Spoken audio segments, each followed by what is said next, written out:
Hi friends, ഇന്നത്തെ വീഡിയോയിൽ പറയുന്നത് നമ്മുടെ പുട്ടുകുറ്റിയൊക്കെ നമ്മൾ പുട്ടുവിടുന്ന സമയത്ത് ചിലപ്പോൾ ഈ തൂക്കിലെ വെള്ളം തീർന്നു പോകാനും ആ കാരണം കൊണ്ട് തന്നെ നമ്മുടെ ഈ ഒരു തൂക്ക് കരിഞ്ഞു പോകാനൊക്കെ സാധ്യതയുണ്ട് അല്ലേ. അപ്പോൾ അത് നമുക്ക് ഒഴിവാക്കാൻ പറ്റാവുന്ന ഒരു ടിപ്പാണ് ഒഴിവാക്കാൻ പറ്റാവുന്ന ഒരു ടിപ്പാണ് നിങ്ങൾക്ക് കാണിച്ചു തരുന്നത്. അപ്പം അതിനായി നമ്മൾ ഇതുപോലെ തൂക്കിൽ വെള്ളം വെക്കുന്ന സമയത്ത് തന്നെ ഇതുപോലെ 1 രൂപയുടെയോ അല്ലെങ്കിൽ ഒരു 5 രൂപയുടെയോ നാണയം ഇതിലേക്ക് ഇട്ട് കൊടുക്കുക കേട്ടോ. അപ്പോൾ നമ്മളത് തിളക്കുന്ന സമയത്ത് നന്നായിട്ട് ഈ ഒരു കോയിൻ കൂടി ഇതിൽ ഇളകുന്ന ആ ഒരു സൗണ്ട് കേട്ടിട്ടുണ്ടെങ്കിൽ നമുക്ക് തീർച്ചയായും ഇത് വെള്ളം വറ്റാനായത് മനസ്സിലാവും. അപ്പോൾ ഇപ്പോൾ പലരും പറയുന്ന ഒരു കാര്യമുണ്ട്, കോയിൻസ് ഇടുന്നതിനെ കുറിച്ച്, അഥവാ കോയിൻസ് ഉണ്ടാകുന്ന എന്തെങ്കിലും പലരും കൈ പിടിക്കുന്നതാണല്ലോ. അപ്പോൾ അതുകൊണ്ട് തന്നെ അത്തരം പ്രശ്നങ്ങളൊക്കെ ഉണ്ടാവും എന്ന് പറയുന്നത് കൊണ്ട് തന്നെ നമുക്ക് മറ്റൊരു ഓപ്ഷനായി നമ്മുടെ സോഡാ മൂടി നമുക്ക് കരുതാം കേട്ടോ. സോഡാ മൂടി ഇതുപോലെ വെള്ളത്തിൽ ഇട്ട് കൊടുത്തിട്ടുണ്ടെങ്കിൽ സോഡാ മൂടി ഇതേ ഒരു എഫക്റ്റ് തന്നെയാണ് നമുക്ക് നൽകുന്നത്. വെള്ളം തിളക്കുന്ന സമയത്ത് ഈ ഒരു സൗണ്ട് പോലെ തന്നെ സോഡാ മൂടിയും നല്ല സൗണ്ട് ഉണ്ടാക്കും. അപ്പം നമുക്ക് ഏകദേശം നമ്മുടെ ഈ ഒരു വെള്ളം കഴിയാനായി എന്നുള്ളത് നമുക്ക് ബോധ്യപ്പെടും കേട്ടോ. അതുപോലെ അടുത്ത ടിപ്പ് പറയുന്നത്, നമ്മുടെ ഇതുപോലെയുള്ള ഗ്യാസ് ലൈറ്റ് ചില സമയങ്ങളിൽ കത്താൻ ബുദ്ധിമുട്ടായിരിക്കും അല്ലേ.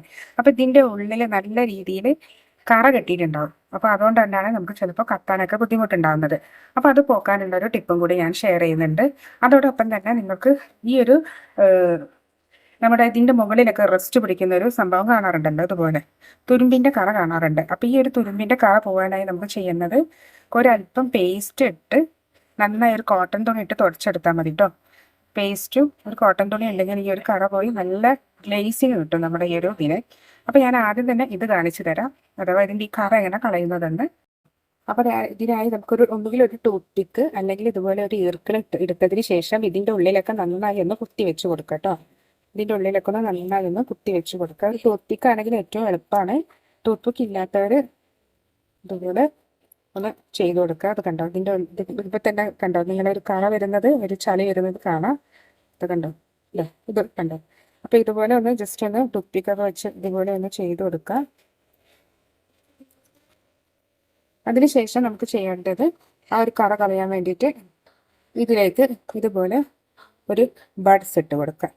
ഒരു ബഡ്സ് ഇട്ടതിന് ശേഷം നന്നായി ഒന്ന് വൃത്തിയാക്കി കൊടുക്കുക കേട്ടോ.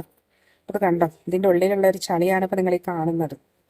അത്രയും ചളി ഇതിൻ്റെ ഉള്ളിൽ കയറി കിടക്കുകയാണ്. അപ്പോൾ അതുകൊണ്ട് തന്നെ മതിയായിരിക്കും, ഇത് കത്താൻ വളരെ ബുദ്ധിമുട്ടായിരിക്കും. കണ്ടോ. അപ്പോൾ ഇതുപോലെ ഇടയ്ക്കൊക്കെ ഒന്ന് ചെയ്ത് കൊടുക്കുകയാണെങ്കിൽ ഇതുപോലെ കത്താത്തതൊക്കെ നല്ലോണം നമുക്ക് കത്തിച്ചെടുക്കാം കേട്ടോ. അതേപോലെ തന്നെ ആ തുരുമ്പിൻ്റെ കറ പോക്കാനായിട്ട് നമുക്ക് ജസ്റ്റ് കോൾഗേറ്റ് ഇട്ട് വെള്ളം ഒഴിച്ച് കഴുകേണ്ട. കോൾഗേറ്റ് ഇട്ടതിന് ശേഷം നമുക്ക് നല്ലൊരു തുണി, കോട്ടൻ്റെ തുണി ഇട്ട് തുടച്ചെടുത്താൽ മതി കേട്ടോ.